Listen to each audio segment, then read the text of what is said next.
자, 같이 우리 한 목소리로 기도하겠습니다. 사랑이 많으신 하나님, 오늘 귀하고 복된 주일 함께 모여 예배하지 못하지만 함께 가정에서 삶의 자리에서 마음을 모아 하나님께 예배합니다. 하나님, 우리가 있는 그곳이 하나님을 볼 수 있는 믿음의 눈이 열리는 자리가 되게 하여 주시고, 우리의 마음을 모아 또 우리 정성을 모아 영과 진리로 예배하는 이 시간 성령 하나님 우리와 함께하여 주시옵소서. 모든 말씀 예수님 이름으로 기도드렸습니다. 아멘. 이 시간 목사님이랑 같이 말씀 나누겠습니다. 오늘은 특별히 삶의 자리에서 가정에서 각각 예배를 드리게 되는데요. 좀 낯설지만 이 시간 다시 말씀에 집중해서 은혜를 나누는 시간 됐으면 좋겠습니다. 자, 오늘 목사님이랑 나눌 말씀의 제목 같이 한 목소리로 읽어보겠습니다. 목사님 한번 따라해 볼까요? 섬기러 오신 예수님. 다시 한번 해봅시다. 섬기러 오신 예수님. 자, 오늘 섬기러 오신 예수님이라는 제목으로 말씀 나눌 텐데요. 마가복음 10장 45절 말씀입니다. 우리 같이 한 목소리로 읽겠습니다. 시작. 인자도 섬김을 받으러 온 것이 아니라 섬기러 왔다. 인자는 자기 생명을 많은 사람의 대속물로 주려고 왔다. 마가복음 10장 45절 말씀. 아멘. 자, 오늘 이 말씀으로 섬기러 오신 예수님이라는 제목으로 함께 말씀 나누기를 원합니다. 세상에는 참 많은 사랑에 대해서 이야기합니다. 사랑이라고 했을 때 우리는 가장 먼저는 남녀 간의 사랑을 이야기하죠. 참 애틋한 사랑입니다. 하지만 이 남녀 간의 사랑도 때로는 싸우기도 하고 때로는 그것들 때문에 실망하고 낙심하는 경우들도 종종 있습니다. 우리가 하는 여러 가지 사랑 중에 또 부모와 자식 간의 사랑이 있지요. 우리는 부모와 자식 간의 사랑을 가르쳐서 아버지의 사랑을 부성애 또는 어머니의 사랑을 모성애다라고 이야기합니다. 아버지의 사랑이든 혹은 어머니의 사랑이든 그것은 누가 하는 사랑인가는 관계없이 부모는 자식을 너무너무도 사랑하죠.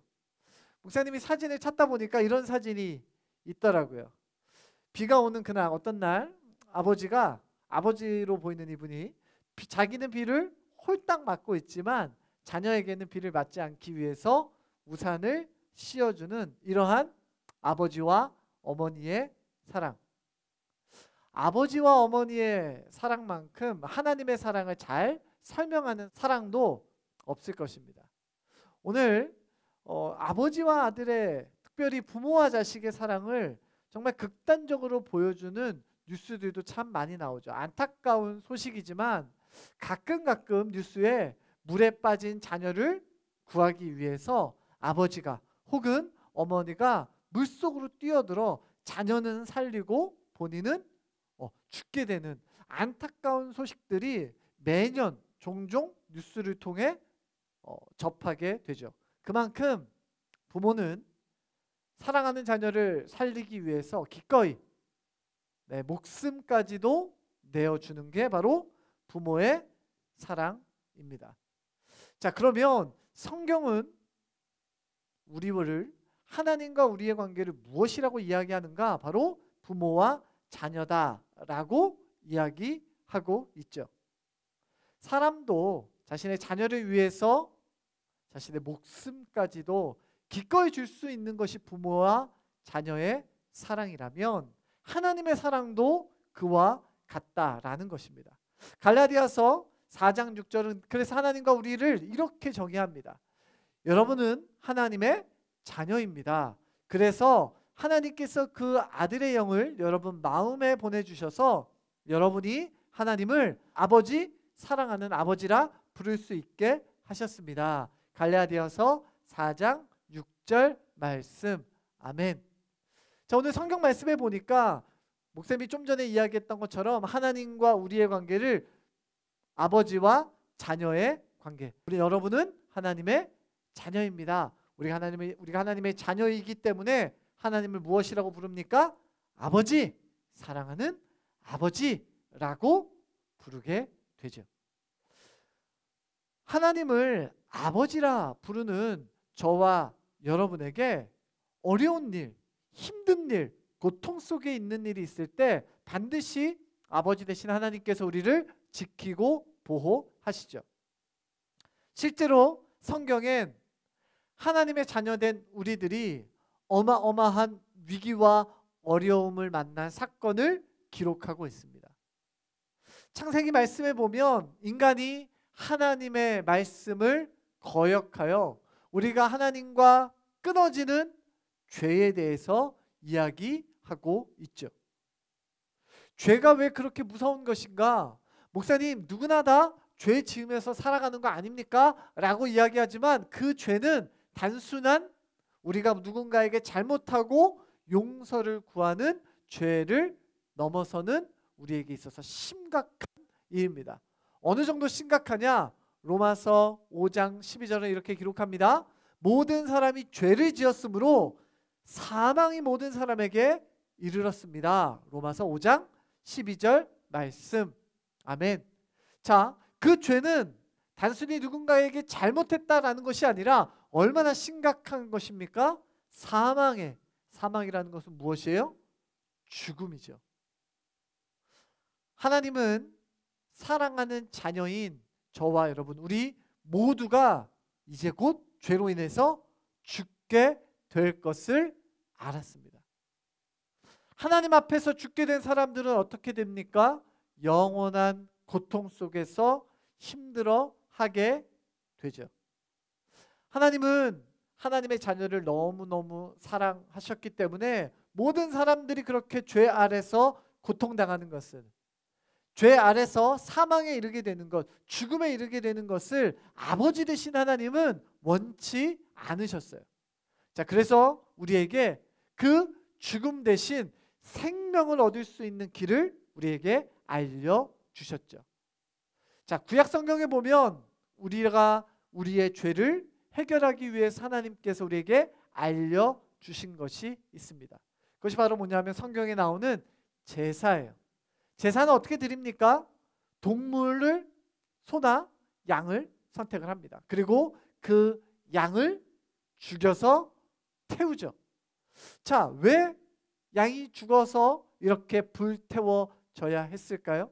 그것은 바로 우리가 이처럼, 양처럼 우리가 죄 없는 동물에게 우리의 죄를 전가하여서 그 죄 있는 동물을 죽여 불에 태우는 것. 오늘 이 제사를 통해서 우리는 죄가 얼마나 무서운가, 또 그 죄를 위해서 한 생명이 죽어야 하는 것을 깨닫게 합니다. 한 생명은 무엇입니까? 원래 우리의 죽음이었지만 우리도 죽은 양처럼 피를 흘리면서 불태워져서 죽어 마땅한 존재이지만 우리가 대신 죽는 그 누군가로 인하여서 생명을 얻는 것. 구약에 와서 이 어린 양, 죄 없는 어린 양을 대신할 분을 하나님께서 보내주셨습니다. 그분이 바로 누굽니까? 우리가 잘 아는 예수 그리스도, 예수님이십니다. 자, 오늘 베드로전서 3장 18절은 이렇게 기록합니다. 그리스도께서는 여러분들을 위해 죽으셨습니다. 그리고 그 한 번의 죽으심으로 여러분의 모든 죄를 담당하셨습니다. 베드로전서 3장 18절 말씀. 아멘. 자, 성경은 우리에게 분명히 이야기합니다. 예수님은 죄를 많이 지어서 죽은 것이 아니라, 나쁜 짓을 해서 죽은 것이 아니라, 예수님은 죄 없으신 분이지만 우리를 대신해서 죽으셨다라는 것이죠. 이것들을 조금 어려운 말로 대속이다라고 이야기를 합니다. 즉, 예수님께서 우리의 죄를 대신해서 죽으신 것이죠. 그래서 성경은 여러분의 모든 죄를 예수님이 담당하셨다라고 성경은 기록하고 있는 것입니다. 예수님께서 우리의 죄 때문에 죽으셨기 때문에 우리는 이렇게 예배할 수 있고 우리는 이렇게 찬양할 수 있고 때로는 나도 죄짓고 하나님 앞에서 연약한 모습 있지만 그럼에도 불구하고 믿음으로 하나님 앞에 다시 한번 나아갈 수 있는 것. 그것이 바로 예수님의 십자가의 사랑, 나를 대신하여 죽으시는, 나에게 새 생명을 주신 예수 그리스도의 사랑이 나에게 있기 때문이죠. 이 설교를 듣는 우리 많은 사랑부 형제자매들 마음 가운데 이 예수 그리스도가 여러분 마음 가운데 있다는 사실을 믿으시기를 바랍니다. 더 나아가서 이 예수님이 우리 마음 가운데 있다면, 나는 하나님의 사람, 변하지 않는 사랑 속에 머물고 있는 하나님의 사람이라는 사실을 반드시 기억하게 되시기를 예수님 이름으로 축복합니다. 십자가의 사랑은 우리를 기쁨으로 인도합니다. 만남의 기쁨뿐만 아니라 교제와 나눔의 기쁨, 섬김의 기쁨으로 우리를 인도하죠. 살면서 수많은 어려움들과 낙심할 일들과 또는 고난들을 만나기도 합니다. 그때 어떻게 합니까? 예수님의 십자가의 사랑을 생각할 때 그 고통은 오히려 기쁨으로 변하게 될 것입니다. 사랑하는 우리 사랑부 형제자매들 여러분, 오늘 교회 나오지 못해서 아쉬운 마음들도 있어요. 또 뉴스를 보다 보니까 여러 가지 코로나 바이러스로 인해서 많은 사람들이 힘들고 고통당한다는 사실을 우리 뉴스를 통해서 들을 수 있어요. 많은 사람들이 이것들 때문에 고통당하기도 하고 심지어는 죽기도 하는 뉴스들을 우리가 접하게 됩니다. 수많은 어려움과 환난의 소식들이 우리 귓가에 들려올지라도 우리는 무서워요. 저 어디 안 나가고 싶어요. 저 힘들어요. 하고 하나님을 닮아가는 습관에서 멀어지는 것이 아니라, 그럼에도 불구하고 예수님이 십자가의 사랑이 내 마음 가운데 있기에 내가 예배함으로 기뻐하고, 비록 사랑부 예배실은 아니지만 지금 있는 가정에서 모니터, 컴퓨터를 통해서, 스마트폰을 통해서 예배하는, 조금 아쉽지만 그럼에도 불구하고 이렇게 예배하는 이곳이 나에게 기쁨이 되며, 또는 어디 나가지 못해서 집에 오랫동안 머물러야 하는 좀 답답함이 있더라도 내가 오늘 가족들과 함께 머무는 이곳이, 또 내가 시간 말씀을 통해서 찬양을 들으면서 하나님의 말씀을 생각하면서 보내는 이 시간들이 오히려 하나님을 더욱더 떠올리며 그 대속의 사랑, 나를 대신해서 죽으신 예수님의 사랑을 다시 한번 떠올리는 그러한 은혜의 시간들이 되시기를 예수님 이름으로 축복합니다. 자, 오늘 말씀을 한번 정리해 보도록 하겠습니다. 자, 예수님 우리를 사랑하셔요. 아버지 되신 하나님께서 우리를 사랑하시죠. 사망, 그 죽음에서 벗어날 수 없는 우리들을 위해서 누구를 보내주셨습니까? 예수님을 보내주셨어요. 예수님께서 이 땅에 오셔서 하신 일은 십자가에 못 박혀 죽으신 것입니다. 왜 그렇습니까? 하나님이 우리를 사랑하신 이유는 하나님 우리의 자녀이기 때문입니다.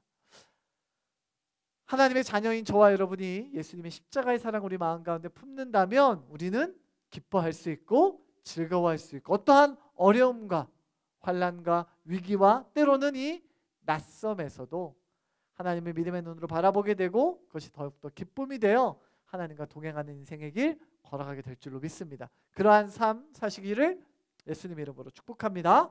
자, 목사님이랑 같이 한번 한 목소리로 읽습니다. 시작. 영원한 생명을 약속하신 예수님의 대속의 사랑이 내 마음에 있어요. 다시 한번 읽습니다. 영원한 생명을 약속하신 예수님의 대속의 사랑이 내 마음에 있어요. 자, 이 시간 손 모으고 우리 이렇게 기도하도록 하겠습니다. 시작. 사랑하는 나의 예수님, 죽음에서 생명으로 옮기신 십자가의 사랑이 내 마음에 있어요. 죽을 수밖에 없는 우리들을 죽기까지 사랑하신 그 대속의 사랑이 내 마음에 있어요. 언제나 그 사랑을 기억하며 감사하며 찬양하며 예배하겠어요. 예수님 이름으로 기도드렸습니다. 아멘. 자, 목사님이 시간에 축도하도록 하겠습니다.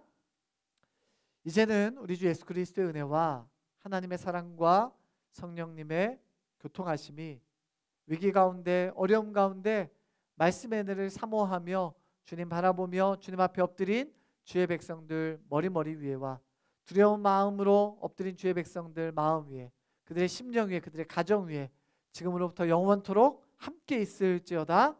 아멘.